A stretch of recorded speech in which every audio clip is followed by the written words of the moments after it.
2 more episodes for you in Tiers Week. Obviously, this is the last tier we're going to talk about. We'll have a mailbag for you on Friday. Adam Azer with Dave, Richard, and Heath Cummings. It's time to talk about tight ends and how we tier them. And we've been talking about this for so much of the offseason, especially with Kyle Pitts. But I'm looking forward to today's show. It's exciting to me. In fact, Heath, you already know what the first segment is going to be. Are you excited for the first segment? I am. I presume it's something that I tweeted like 3 hours ago that you've come up with, and you're going to call it a new idea. That was unbelievable. All right, the title of this segment is Adam Says Something Questionable.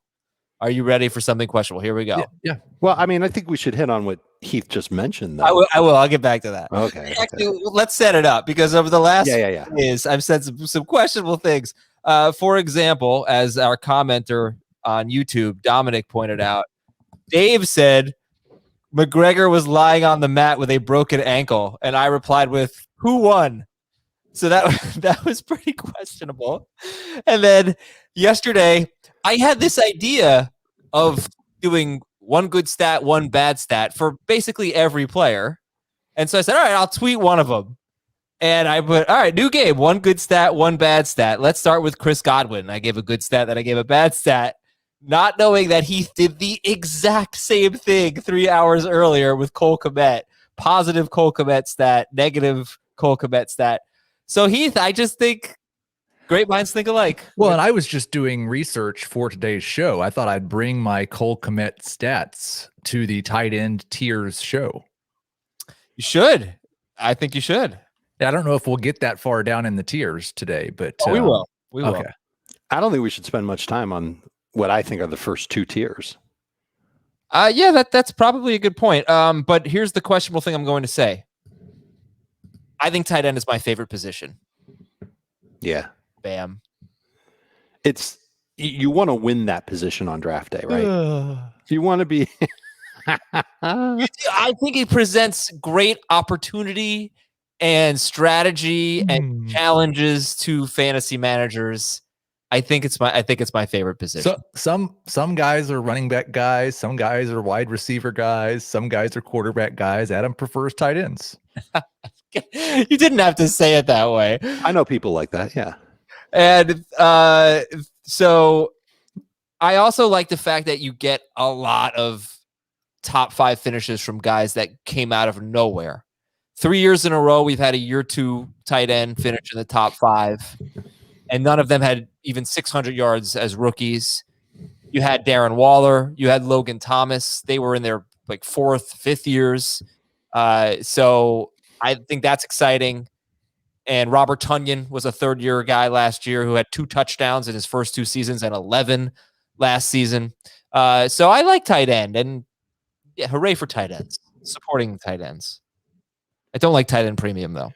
So does that mean that you're going to target one early in your draft, or you're more the kind of guy that wants to get one at a value? Well, I want everything at about. My love of the tight end position doesn't necessarily reflect how I'm going to draft. I love the discussions we can have about it, the debate we can have about it. I think it's fun for fantasy. That's all I was saying. I'll let you guys tell me where you like to draft tight ends. So here's an intro question. What is the most boom or bust tight end tier for you guys? I think it's got to be whatever tier Kyle Pitts is in. He is as boom and bust as they get. He's got maximum upside. I think it would be a little surprising if he finished better than Travis Kelce this year, but as a top 3 tight end, I think people can envision that based on the film in college. And he could be like every other rookie tight end and bust and be good for 500 yards and 4 touchdowns. Yeah, I've got 3 others in that tier, and I think they all fit. That's definitely the most boom or bust tight end tier. TJ Hockenson, Dallas Goedert, Kyle Pitts, Noah Fant for me. Interesting that Fant's in there for you. You don't have Andrews in there. You have him a slightly ahead, I assume. I don't know. Like, that was the thing where we can debate where to put Mark Andrews or how to talk about Mark Andrews. I don't know why we would think that Mark Andrews is a bust risk. I mean, he's been really good for 2 years in a row, and he's the number 1 option on his own team. Well, he doesn't have to be a bust bust risk to be in that tier. To be boomer, well, but he wouldn't be boomer bust then. He wouldn't, but he would be the safest of the tight ends in that tier, which is how I look at it. I have, like, if we're doing this by projections, I have him almost exactly equally distanced in projections away from George Kittle and TJ Hockenson. 3 and 5 for you.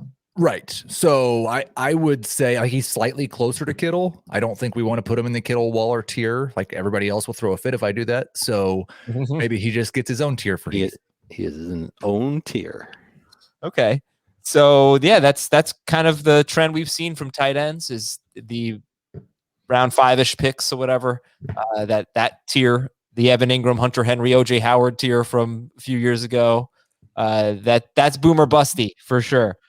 Okay, we are finalists for the sports category of the People's Choice Podcast Awards. We really appreciate our listeners.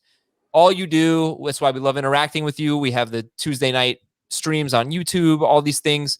So if you could help us out one more time and go to podcastawards.com/app/sign up, toggle down to the sports category, and nominate fantasy football today. We want to be a finalist. We are going to put a link at the top of the episode description as well. And also, if you want to be part of the show, you can send us emails at fantasyfootball@cbsi.com, fantasyfootball@cbsi.com, or you can leave an Apple Podcast review, a 5-star review with a question in there, and tell people about the show. Help us grow. I know we've been around for 12 years, I think now, but we're still always looking to grow and be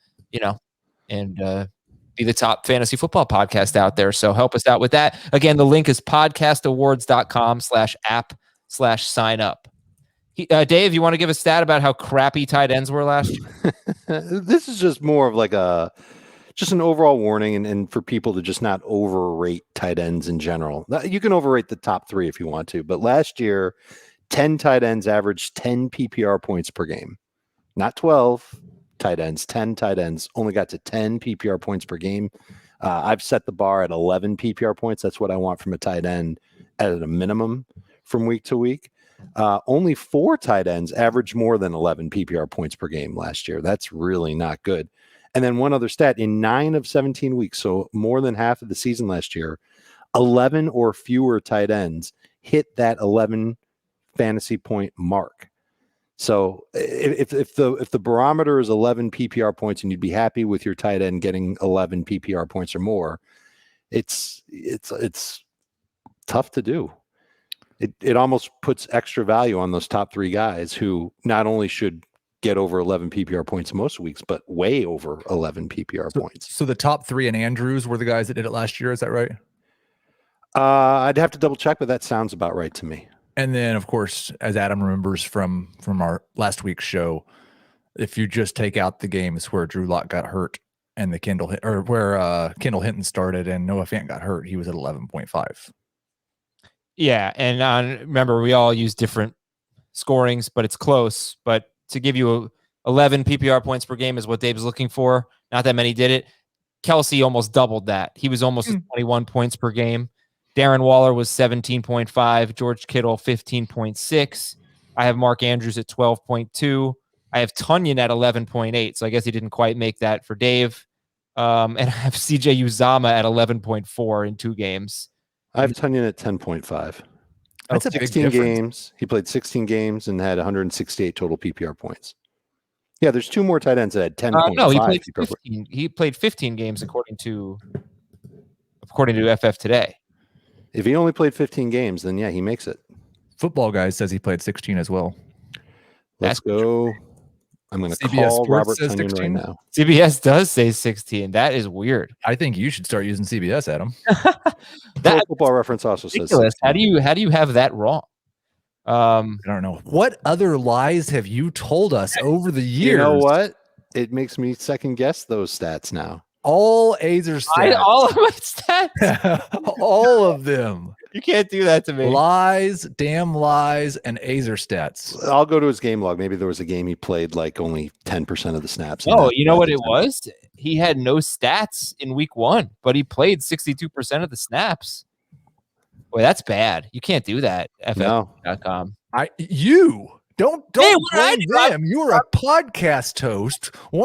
An award-winning podcast host. You're giving out false numbers. Don't blame the source of where you're getting them from. Apologize. I am sorry. I feel bad. That honestly sucks. I feel bad about that. But okay. All right. Let's move on then. Let's talk about the tiers. I think we should do some news and notes just real quick here. Jamie sent me a link today from Mike Florio of Pro Football Talk. He wrote about Ben Roethlisberger and the dead giveaway that Ben Roethlisberger had out of the shotgun, which was most of their snaps. Does it have to do with his feet? Yeah. Oh, I've seen that for years from him. Okay. Well, all right. Well, he put his foot was on the ground for run and elevated for pass plays. Was it back a little bit too? Like he's got a foot a step back? Yeah. I'll tell you in a second. I'll ask FF today. FF today will say it was his hand that was up in the air. That means it's a pass. Yeah. Well, it doesn't matter exactly the placement, but it was a big tell. They ran the shotgun 83% of the time. And when it's a run, Roethlisberger stands flat-footed before the snap. When it's a pass, he lifts his left heel off the ground before the snap. He does that even when he fakes the handoff before throwing the ball. So if you can fix that, it might make them a little bit more efficient offensively. It's nice for the defense to know what type of play is coming. I really couldn't believe that. I thought that was I don't know if teams caught on to that, though, because Roethlisberger still had a solid year. I don't know. Their offense really cratered down the stretch. Toward the end of the year. Sure. Maybe it affected the run game. Hard to run when everybody. Yeah, maybe. Yeah, that's a good point. Yeah, but I thought that was interesting. And then just a couple of notes from Ian Rappaport. 2 players who are on the franchise tag are unlikely to sign extensions before the deadline. That's Allen Robinson for the Bears and safety Marcus May for the Jets. Okay, let's do the tight end tiers, Dave. What's tier 1?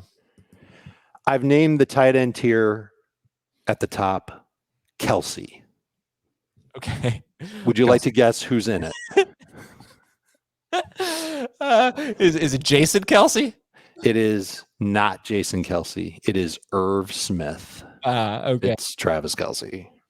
Kelce's in a tier on his own. We've talked about it. 5 straight years. He finishes the #1 tight end in PPR. He's awesome. Gets a ton of targets, gets good yardage, gets good touchdowns, plays in a perfect offense, yada, yada, yada. There is no doubt that he is the top tight end in fantasy football. All right. What's tier 2? This tier is named Waller Kittle. Would you like to guess who's in this tier? Who's in this tier?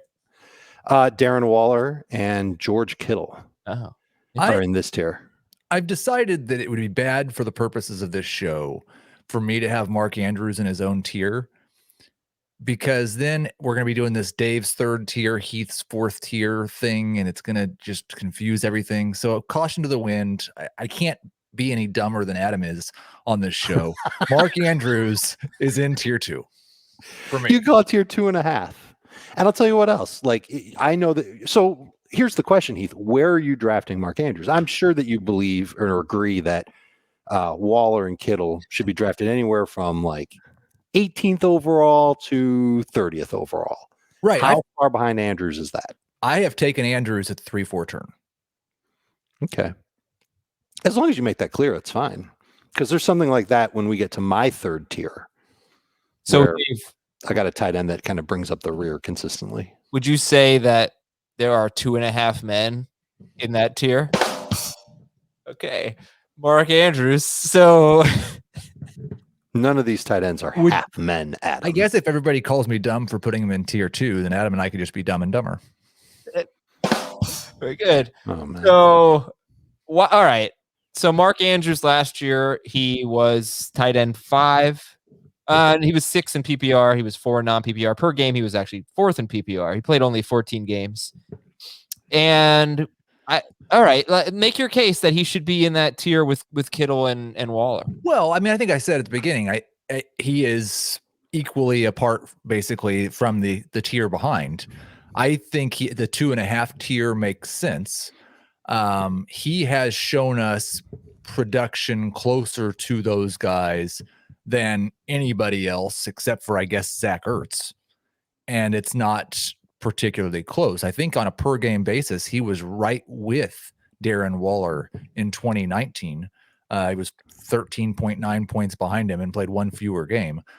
So like he's shown us the ability to produce at that, not just 11, but 12.5 points per game or more 2 years in a row. We have no one else that has given us that. I love the target share that he's given you over the past 2 seasons. He was at 23.4% in 2019, 23.7% in the games that he played in 2020.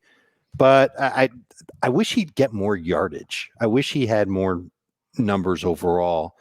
And he averaged 6.4 targets per game. It's a nice target share. It's just not as many targets as you'd like your stud tight end to have on a week in, week out basis. And they've added Sammy Watkins. They've added Rashad Bateman. Are those two newcomers going to take targets away from Brown, from Andrews, from both? Are the Ravens going to try and diversify and spread the ball around a little bit more and keep defenses off kilter that way? So that's why I couldn't put him in the second tier or even in the 2.5 tier. He's squarely in the third tier for me. He's at the top of that tier in non-PPR. He's not in that top of that tier in PPR, because I'm worried about the target volume paling in comparison to Hockenson for sure, and maybe Pitts as well. Does this matter to you? Here's an Azer stat. Okay. Mark Andrews had back-to-back 100-yard games to start the 2019 season. Since then, in his last 27 games, he's averaging 49.4 yards per game. I mean, that's an example of what I was talking about. You did say the yardage.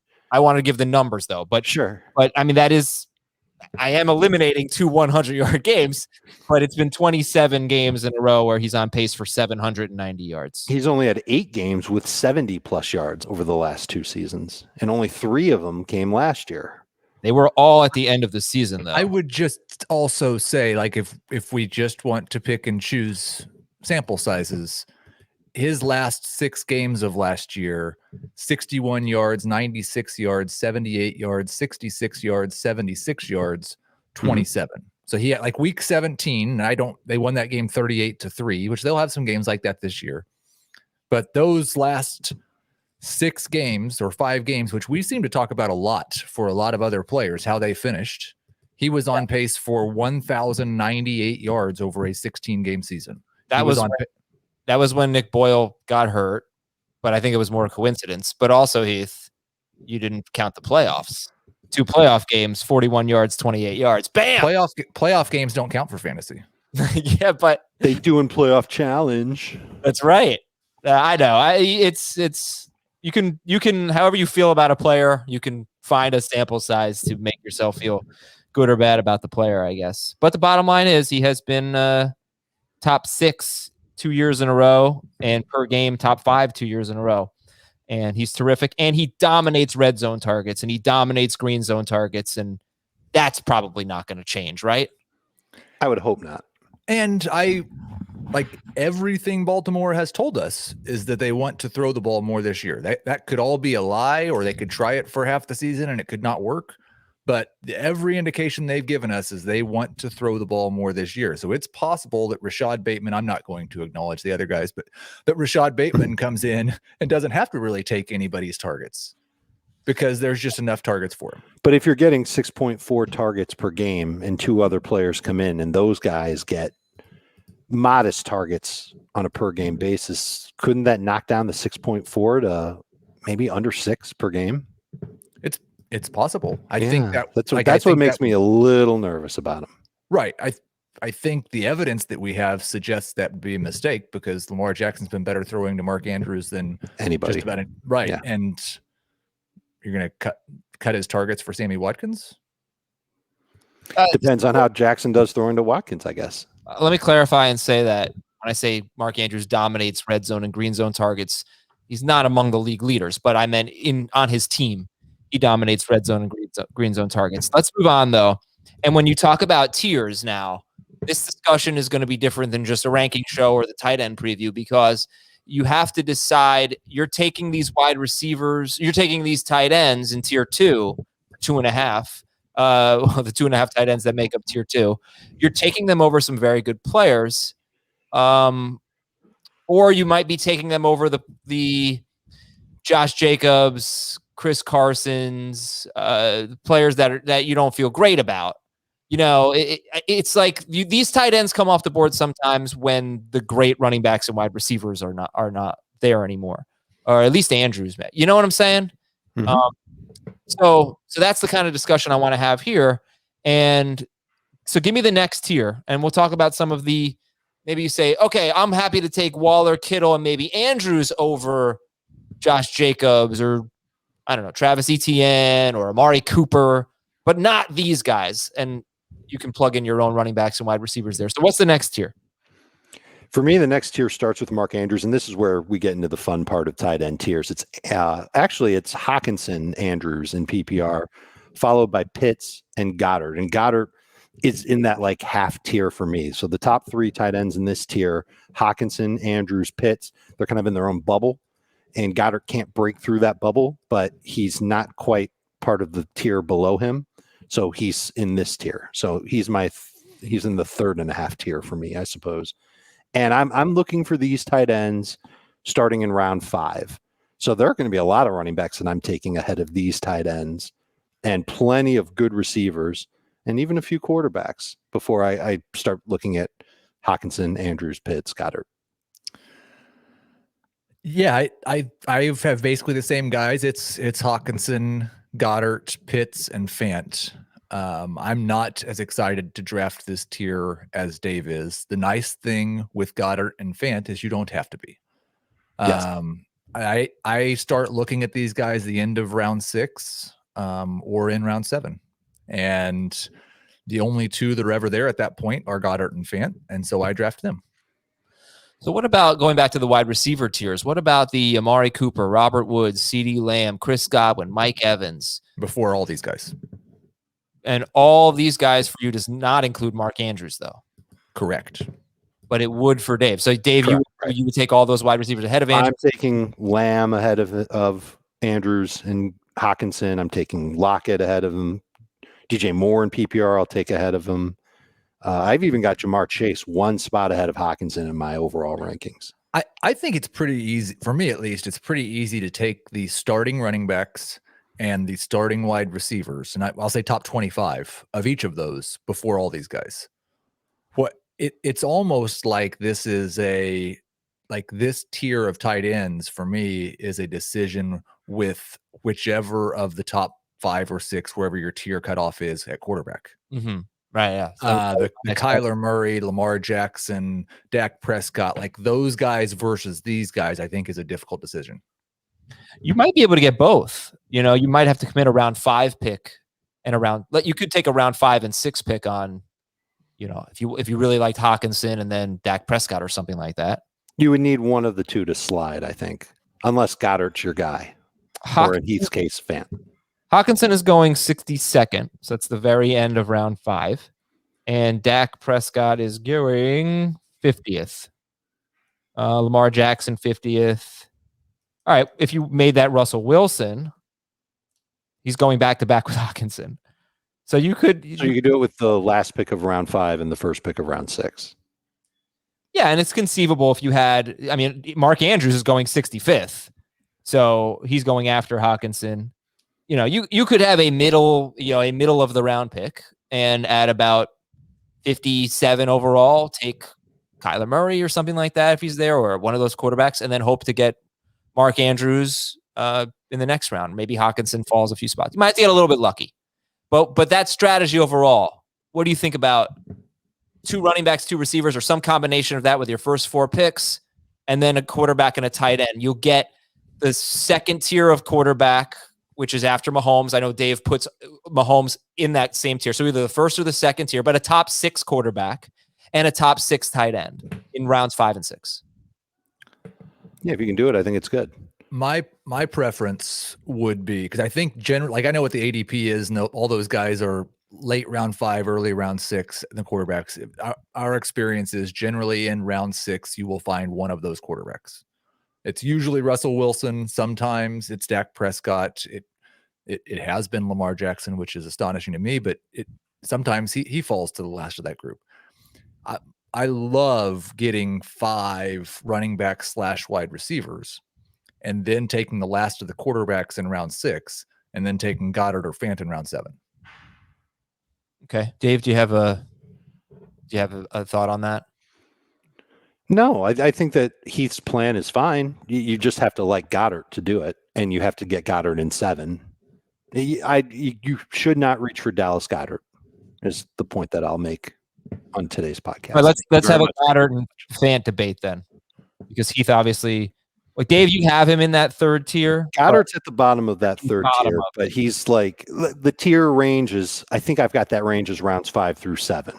Yes. And if I broke Goddard out of that tier, the range would be round 5, basically, for Hockenson and Andrews and Pitts. And then Goddard would be in his own tier as a round 7 pick.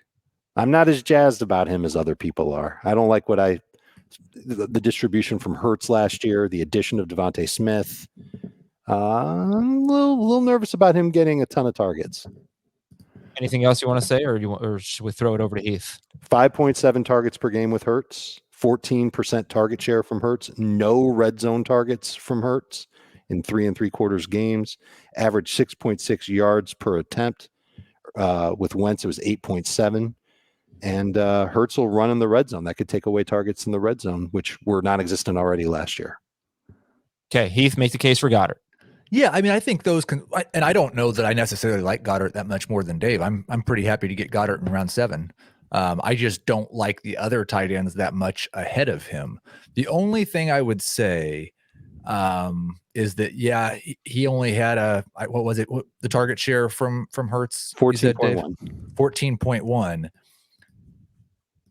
That's largely because, and I'm doing the math in my head not right now, 16% of his targets went to Zach Ertz. That's 30% of Jalen Hurts' targets that went to Ertz or Goddard.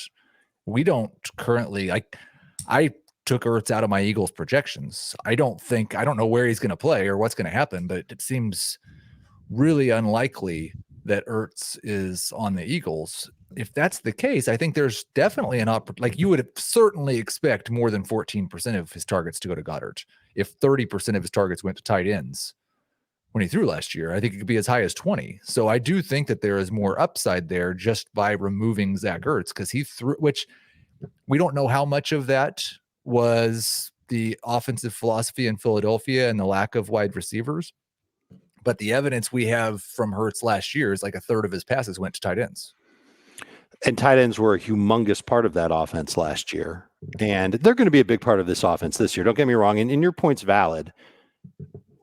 What do you think it gets over 20%? Because Devontae Smith had 0% of the target share last year in Philadelphia. And now he's there. He's new. I would imagine that they will have other tight ends take away a little bit. I'm nervous about Goddard breaking out into this huge role where he's a candidate for 100 targets. I've got him at 102 over 17 games, which isn't spectacular. But again, I think it's exactly what I have Noah Fant projected for. Okay. That would be about 65 catches or so, right? 65 catches. Yep. Yeah. 700 and I have Fant and Goddard projected for almost exactly the same stat line, except for the fact that I think I'm always a sucker for the coming touchdown regression. And so I think that Fant will have better touchdown luck this year, almost certainly. But I think you have to project Goddard to score more touchdowns than Fant based on what we've seen in their career so far. Can I ask you, when you look at the metrics on Dallas Goedert, what kind of a player is he? Is he anything special so far? No. Better than what Zach Ertz has been the past 2 years. Right. Like in the overall tight end spectrum in the National Football League, he's pretty good. He's a big guy. He can move. Does he have the athletic profile to be, a top 3 fantasy tight end? I don't think so. To me, it's more of a concern about Hurts finding him more often, being accurate to him more often, and throwing him touchdowns more often. Or I think Hurts is going to steal touchdowns from everybody there because of his rushing prowess. So what are your projections for Goddard and Fant? Goddard, I've got it 72, 765, and 5.5 touchdowns. And Fant is similar? Yeah, a little bit lower on the catches, a little bit higher on the yards, a touchdown less. So is that production in your mind really good enough to warrant a 7th round pick? I think it's good enough to warrant a 7th round pick because I feel pretty like getting that production is possible from later in the draft. There will probably be someone, but of the tight ends that are going to be drafted after this, I think it's probably 10% of them that are going to do better than that. And we weren't exactly clamoring for Robert Tonyan last year to be that guy. So I don't like it. While it's true that it's not a great, it will at the end of the year, it wouldn't necessarily distinguish you a lot from the guys right behind you. I think it's more predictable than the guys that are going to be behind you. I guess I just wonder if, of course, it depends on who's on the board and whether or not you have a quarterback at that point. But I couldn't take that production over, say, like Aaron Rodgers or even Jalen Hurts. But if you already have a quarterback, then this moot point. But Jerry Jeudy's on the board. Devontae Smith is on the board. I'm just looking at ADP. Right. Are you going to pass up wide receivers with big upside for tight ends? And here's the thing. It's just your projection. Maybe you think that Goedert and Fant have that huge upside. So that's my question is you look at Goedert and Fant versus Jerry Jeudy and Devontae Smith. What decision do you make? I take Goedert and Fant. I mean, basically those stat lines are very, very close, slightly better than what we got from Hockenson and Logan Thomas last year. Yeah. I'm taking Smith ahead of both for sure. I have Jeudy ranked in PPR ahead of both. I'm definitely taking Jeudy ahead of Fant. And right, now let's do Fant. Oh, I'm sorry, Heath. I was just going to say, like, Thomas and Hockenson finished 3rd and 5th, and that's, it's wasn't that great in terms of per game production, but they also scored 30 more fantasy points than tight end 12. So getting into the next tier for Dave after Hockenson, Andrews, Pitts, and Goedert, Heath would have Noah Fant in that group. The next tier, and he would have Hockenson ahead of that group. The next tier is rounds 9 through 10. Upside starters: Irv Smith, Noah Fant, Jonnu Smith, and Robert Tonyan. Irv Smith, Noah Fant, Jonnu Smith, and Robert Tonyan. That's Dave's 4th tier. So Heath, you don't have Fant here. You have Fant a tier ahead of this group, and who's in that tier anyway? Yeah, it's similar guys. Not Jonnu Smith because I don't like the Patriots situation, but I've got Logan Thomas, Austin Hooper, Irv Smith, Blake Jarwin, Eric Ebron, and Robert Tonyan. Not very similar. Well, no, it's 2 of the 3 guys that I didn't already list, plus a bunch of others. I just think like you get to this range, and this is your projection for these guys is like 9 fantasy points per game. It's not exciting at all. Is there upside? I think almost universally there's upside. There's some demonstrated upside from guys like Tonyan and Hooper, who we don't think can ever do what they did in the past, but they have done it. Mm-hmm. Same for Ebron. And then there's and Logan Thomas, and there's some hopeful upside with guys like Irv Smith and Blake Jarwin. I think this is the spot where you start taking chances with your tight ends. What type of a tight end are you looking for in round 9 and round 10? First and foremost, if you don't have a tight end already, you're looking for a starter. You're looking for someone that you'll say, okay, I can start this guy for at least the first couple weeks of the season, see how he does, and then make a decision after that. The 4 tight ends that I have here, I think, have the most upside of all the remaining tight ends left on the board. And a lot of it's based on just what I've watched on film. There's a lot of good athleticism in this tier. I think Irv Smith is a good athlete. I think Noah Fant is he might be like the J.K. Dobbins of tight ends in that he's really athletic, but he's in a rough spot where it's hard to see him breaking out and having a huge year because he's got so many other guys to share with in that Denver passing game. Jonnu, I still think is a hell of an athlete. And I think there's a lot more that he can learn to do that could put him in the tier higher next year with the Patriots. And then Tonyan, not quite as athletic, kind of had some deceptive speed. Like he got behind the defense a few times last year and you're like, what? How did he do that? But he gets a lot of short yardage work in the red zone, and that gives him all kinds of touchdown upside. So these are 4 tight ends that I'm comfortable with saying no problem starters, worth the price tag in round 9 and round 10, where it's not going to hurt you if you're wrong. but you've got to be able to move on from these guys pretty quickly if they look like bust early. And I don't think I'd probably draft any of these guys before round 11. So I don't like them quite as much. Yeah, that's true. There's people who feel that way. And it's almost like you've got to hear those names, Irv Smith, Noah Fant, Jonnu Smith, Robert Tonyan. And if you feel gross about having them, then you're probably not going to get them. You probably should wait until, like Heath said, round 11 to get them. But not, that's like the key there for Heath. Well, that's what, like, the thing I would say that separates Fant and Tonyan is that they have, like, they've shown the ability to produce as at least low end starters. Yeah, that's true. But I think you're pretty high on Fant. Is that safe to say? Oh, I think I'm yeah. I think I have him. It's funny because I think I have him projected to be worse than he was on a per game basis, at least if you don't count the games that he was hurt. But I have him projected and ranked higher than everybody else. All right, go ahead. Make your case. No, I think that's it. Like, no, well, why though? What is it that you like about Fant more than everyone else? I guess that's what I was trying to say. I don't necessarily know why everyone else thinks he's going to be so much worse than he was last year.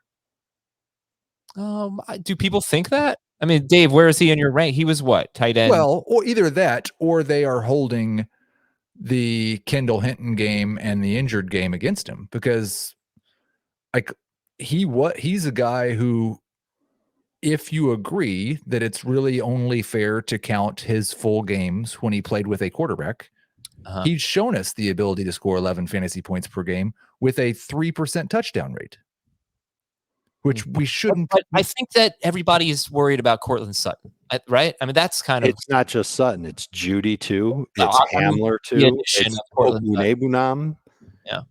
Yeah, right. And that's a thing that, like, I've said this before. I believe most fantasy analysts think just from a pass catching fantasy perspective, they'd rather have Noah Fant than TJ Hockenson. But the situation has changed so much where Hockenson lost Marvin Jones and Kenny Golladay, and Fant added Cortland Sutton, basically. I think that's probably it's just like this offense and play caller and quarterback is not quarterback the whole time, and Teddy Bridgewater could change things, or Aaron Rodgers could in a good way. They've averaged 133 targets to tight ends over the past 3 seasons. Shermer's offense has, and it's been 140 each of the past 2 seasons. So yeah, I think Cortland Sutton's definitely going to get targets, but do we think those tight end targets are going to shrink from 130 or 140 down to 100? No. But he had 93 targets in 14 games. So what's that in 16? What's that in 17? Yeah, even more. Yeah, and it's just I lean more, and I think there's enough targets. I mean, we've talked about this before. The Broncos threw like 130 passes to players that wide receivers specifically that they don't need to throw to near as much. They threw 179 passes to Tim Patrick, KJ Hamler, and Deshaun Hamilton. Yeah, it's a good point. And it's never a bad idea to bet on talent, right? Fant's got it. Well, the problem I've got with Fant is that A, he was inconsistent last year, and B, they don't throw him enough passes near the end zone. If those two things change, he's going to be a top 5 tight end. Don't get me wrong. The talent is good. I've got concerns about the quarterback situation there, of course. But last year, he started with 33 PPR points in his first 2 games. He averaged 7.5 PPR points in his remaining 13, only 3 games with 10 plus more PPR points. He had 6 targets that were either in front of the end zone or in the end zone last year. 6.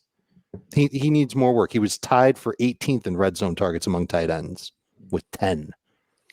I don't know why they're not throwing him the ball more near the goal line. He'd be fantastic there. Fantastic. I do think some of that inconsistency at least has to do with the fact that he left 2 games early with injury and played 1 game with Kendall Hinton. Like, that's of those 12 games that you're talking about after his good start. So it's still 9 games. It's still a lot of bad games.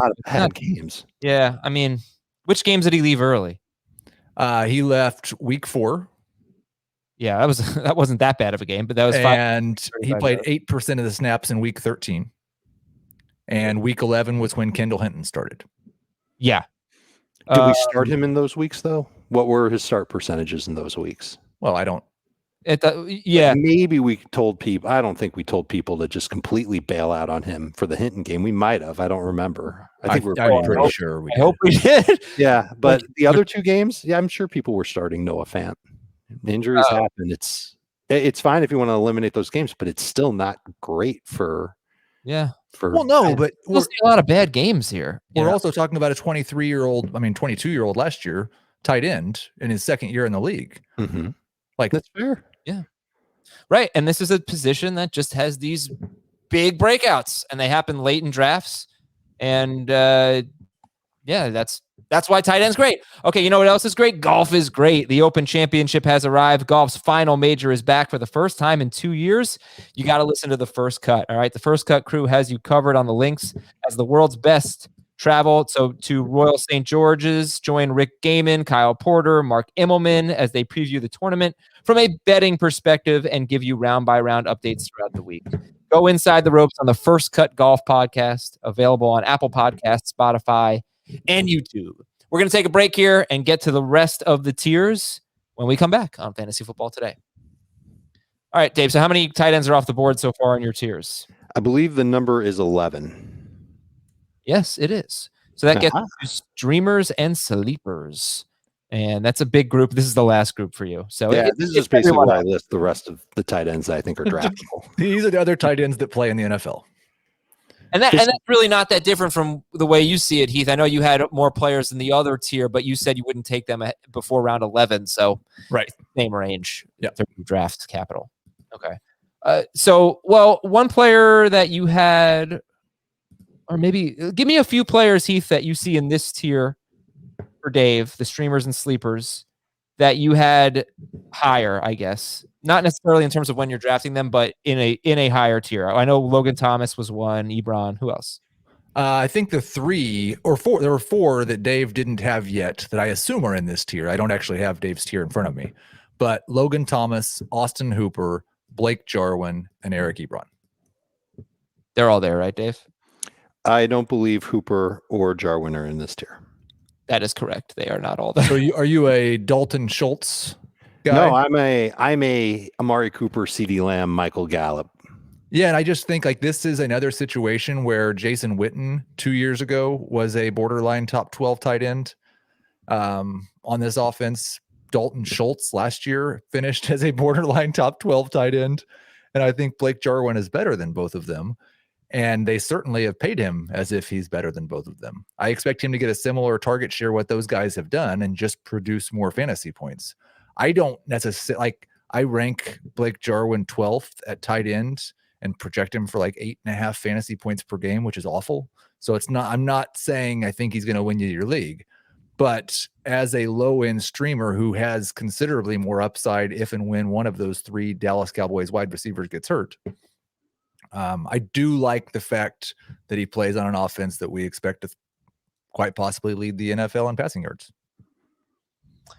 To be clear, you said that he's better than that. Dalton Schultz, you think, is better than Witten. You meant as a football player, not as a broadcaster, right? I think that Blake Jarwin is better than Dalton Schultz, and Dalton Schultz is better than Jason Witten as both a tight end and a broadcaster. And I've never heard the other 2 be a broadcaster, but yeah, it's a high bar. Okay, so this is a joke. I actually thought I really like Jason Witten. And Jason Witten's much, much better than I am, so I should be kinder to him. He's also going to be a Hall of Fame tight end, but toward the end of his career, yeah. Right. Yeah, okay, so you should just be drafting for upside at this point, right? Pretty much. Who's got Yeah, I don't ever draft. You need to have your tight end by now, honestly. You probably should, but this is a spot where if you do already have a tight end, you could grab another one. And I've got an eye on Adam Troutman in every draft I'm in. I think he might be that guy this year that you draft late and ends up being great.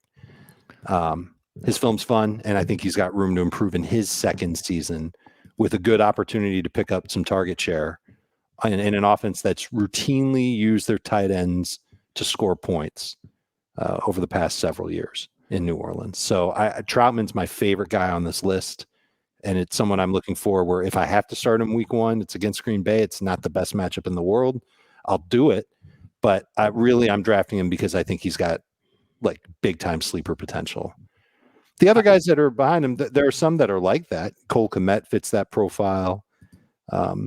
Maybe Gesicki fits that profile a little bit. But there's also Logan Thomas is in this tier. Gronk is in this tier.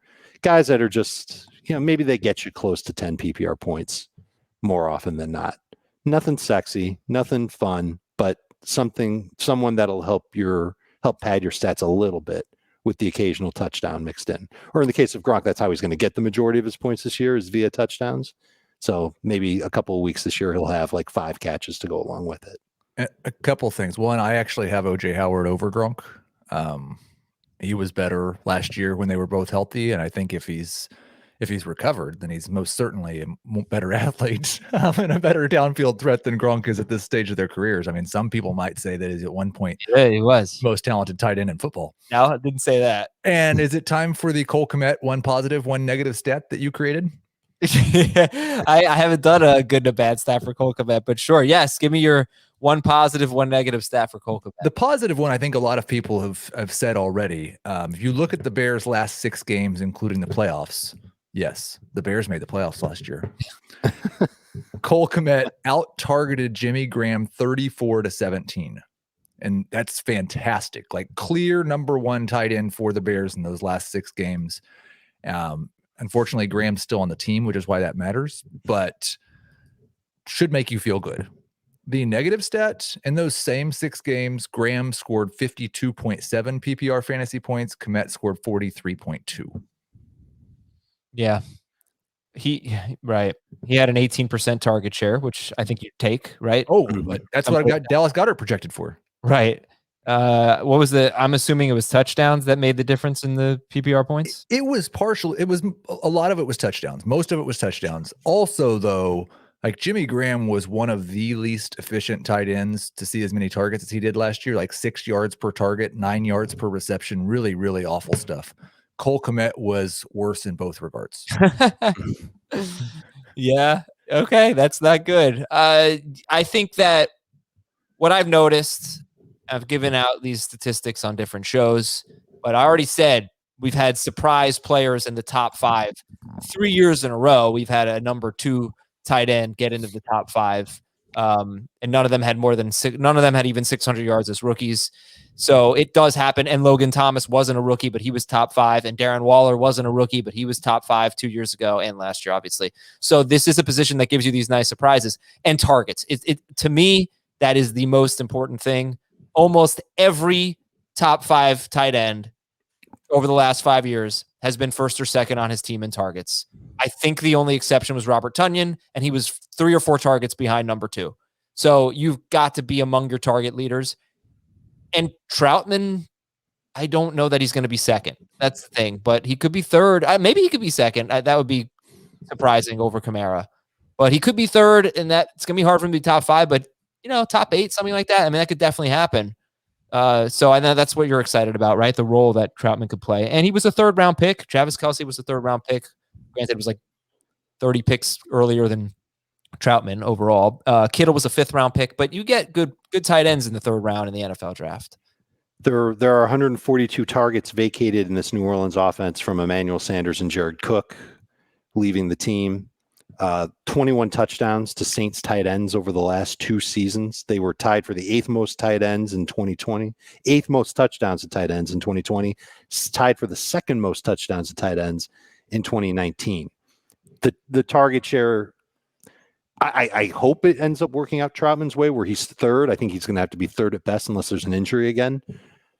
And he's just going to need a high catch rate to boost the efficiency there. But I think the touchdowns could be in his favor. I could see him being he's a big guy. He's tough to take down. I could see him being a reliable red zone option for Jameis, who's leaned on tight ends going back to his college days. If Jameis is the guy, I really like Troutman. If it's Taysom Hill, then I like Troutman. Well, maybe hit the brake a little bit on that. I think over the past 2 years, Jared Cook has shown us the recipe. It's the reason I don't have Troutman projected very high, because I don't ever believe it. But each of the past 2 years, Jared Cook has had some value because he's scored 16 touchdowns on 125 targets. You should never, ever, ever, I don't think, bet on somebody doing that. But he's done it 2 years in a row and been useful despite the fact that he averages like 40 receiving yards per game. I don't know how much of that was related to Breeze and if they'll score passing touchdowns at the same rate they have the past 2 years. But his path to being a fantasy relevant player, I think, is the Jared Cook path. He needs to score at a very high rate. And what about Tyler Higbee? Where's the love for Tyler Higbee? Because he's definitely, I think a lot of people are going to see him in a higher tier than this. And you have him basically at the bottom of your tier. Yeah, maybe a little bit of this is me just being burned by him last year. I was extremely bullish on Tyler Higbee, and he ended up not being the factor that I thought he would be. I think this is still going to be an offense that attacks downfield and leans on the receivers a little bit more. And Higbee is still going to have his fair share of pass blocking duties in this offense. Stafford at tight ends, I've done the work on that. Anywhere from 21 to 22% of all of his throws have gone to tight ends 3 of the past 4 years. Anywhere from 10 to 26.9% of his total touchdowns have gone to tight ends over the past 4 years. There's an opportunity there with Everett gone. Sure. That Higbee is worth a late pick. Yes, he's in that same vein as Blake Jarwin. He's in a potent offense. He's a solid player. He might be good for your fantasy squad, but fool me once, shame on you. Fool me twice, shame on me is kind of how I feel about him. And I think that he might be third on the team in targets over the course of the year, but that might also end up being like 80 targets. Yeah, I think we're definitely in the 80 target range in terms of projections. I've got him at 75. Gesicki's the only guy I have behind him projected for more. I like Higbee more than I like the Bucs tight ends. I like him more than I like the Patriots tight ends. I like him more than I like the second-year tight ends. I still don't really like him that much, but I've got him 16th. There's been a lot of buzz about Jacob Harris, and he worries me a little bit. He was a wide receiver / tight end, and I'm afraid that he could work his way into that Everett role, and that would be bad. Like Higbee needs to take over a good portion of those Everett targets to be someone we can rely on. Yeah, if you combine Higbee and Everett, they had good production last year. Everett has barely missed any games in his career. So you don't have a big sample of Tyler Higbee playing without Gerald Everett. But what you do have is 5 games at the end of the 2019 season. Everett missed 3 of those games and played a combined 4 snaps in the other 2. So we're going to say he didn't play in those 5 games, a total of 4 snaps in 5 games. And Tyler Higbee had the best finish ever, basically. He was on pace for 1,670 yards on 179 targets. We don't expect that. But the bottom line is he was the best tight end in fantasy for those 5 games when Gerald Everett didn't play. That's the only sample size we have. And that's injured. That was with Jared Goff. That was with Jared Goff throwing a ton. And, he won't replicate those numbers, but that's a case for Tyler Higbee. That's a good stat for Tyler Higbee. I don't have a bad stat yet, but they just gave you all the bad stats. So, all right. I think the bad stat is the rest of his career. Yeah, the bad stat is the rest of his career. Sure. Okay, but it is hard. It's hard to find a tight end who can do that. I mean, I don't want to completely overlook those 5 games when he got the opportunity. Right. I think this is the range. Like, there are exceptional 5-game stretches from, like, there's an exceptional season or 2 from Austin Hooper and Eric Ebron. Like, this is the range where you can find that type of exceptional glimmer in the past. Hunter Henry, for goodness sake. But Hooper, Hooper was with the Falcons. That was a completely different situation. And he was, by the way, this was not a great stretch for Tyler Higbee. He was the first tight end in the Super Bowl era with 4 straight games with 7 catches and 100 yards. It was, in some respects, in that one respect, it was the best stretch in tight end history. But you're right. I mean, 4 games out of 4 years. You're right, though, in that you can make a nice case for a lot of these players. So it's not like they're complete junk, but they're tight ends, so they'll probably end up being. I'm sorry, 4 games in 5 years. Yeah. Okay. No, we don't have to argue that point anymore. Any final thoughts? Think about this position before you go into your fantasy draft. How many tight ends have we talked about today that you've nodded and said, oh yeah, I'd like to have that guy on your team? If it isn't that many, then you should probably target one of those first 3 tight ends with one of your first 2 picks. I just want one of my top 8, really. I'd rather not have to deal with the heartache of the rest of this group, and it can pay off. It has a couple of times over the years, and we've also had a ton of busts. So my strategy is pretty much Kelce in round 1 if I'm late, Kittle or Waller in round 3 if they're there, Andrews in round 5, I'm thrilled, or I'll wait until 7 or 8 and take Goedert or Fant. The nice thing is that receiver is deep, quarterback is deep. You could literally start your draft going nothing but running backs and a tight end and not feel bad about it later. That's going to do it for the tight end tiers. We've got a mailbag publishing on Friday. Looking forward to that. Send us your Apple Podcast questions. Too late to get them in for this week's show, but we'll have more mailbags, obviously, throughout the offseason. And not really offseason anymore. We'll have more mailbags coming up. We'll read your emails throughout. Training camps are in less than 2 weeks. Apple Podcast questions as well. I know. It's nuts. Thanks to Heath and Dave and Ben. I'm Adam. We'll talk to you tomorrow on Fantasy Football Today.